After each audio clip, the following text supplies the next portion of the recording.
আজ সকালে আমি জেগে উঠেছি, কিন্তু আমি আর আমি নই। আমার ত্বক, এটা ত্বকের মতো না, এটা ঠান্ডা, যেন ধোঁয়া আটকে আছে কোনো খোলসে। আমি জানি না এটা কিভাবে হলো, জানি না কেন, কিন্তু কিছু একটা ঠিক নেই। কিছু একটা আমার ভেতরে ঢুকে গেছে। এসব কিছু শুরু হয়েছিল আমার স্বপ্ন দিয়ে।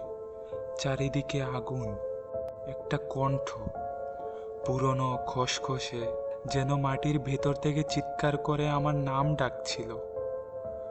আমি ভেবেছিলাম কেবল দুঃস্বপ্ন, কিন্তু যখন চোখ খুললাম, আমি আমার বিছানায় ছিলাম না, আমি বিছানার উপরে ভাসছিলাম। আমার হাত, এগুলো আমার না, দেখো।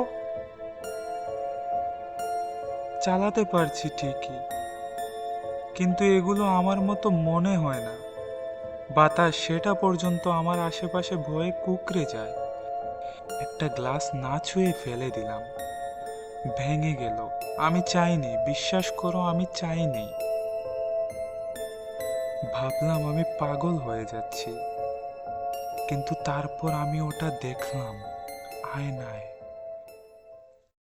এটা আমি না, এটা আমি না।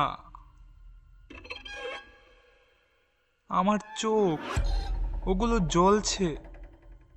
আমার ত্বক যেন ধোঁয়ায় আচ্ছন্ন।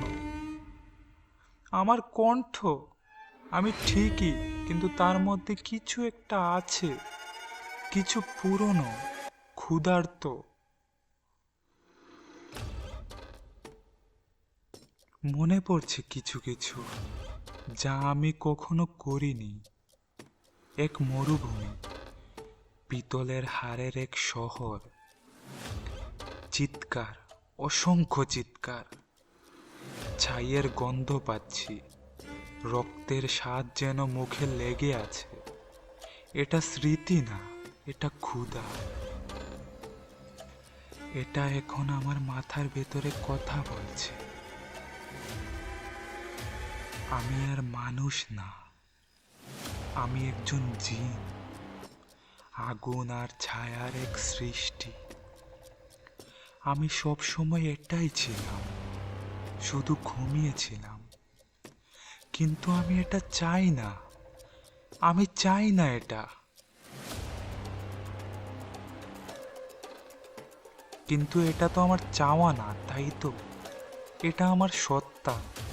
এখন আমি এটা অনুভব করতে পারি। এই শক্তি, চাইলে এই ঘরটা ছাই করে দিতে পারি। তোমার স্বপ্নে ঢুকে যেতে পারি, স্বপ্নগুলোকে এমনভাবে মুচড়াতে পারি যেন তুমি করুণা চেয়ে কাঁদবে। আমি পারি। না না, আমি এখনো আমি, আমাকে হতে হবে। আমি এটা রুখে দেব, আমি এটা হতে দেব না। কিন্তু যদি এটা ঠিক হয়, যদি আমি সব সময় এটাই ছিলাম, যদি।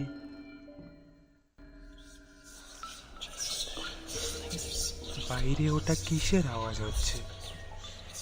ফিসফিসানি যেন চিৎকারে পরিণত হচ্ছে। একসাথে অনেকগুলো গলা। কে, কে ওখানে? আমার পিছু ছাড়ো, আমি এটা চাইনি। আমি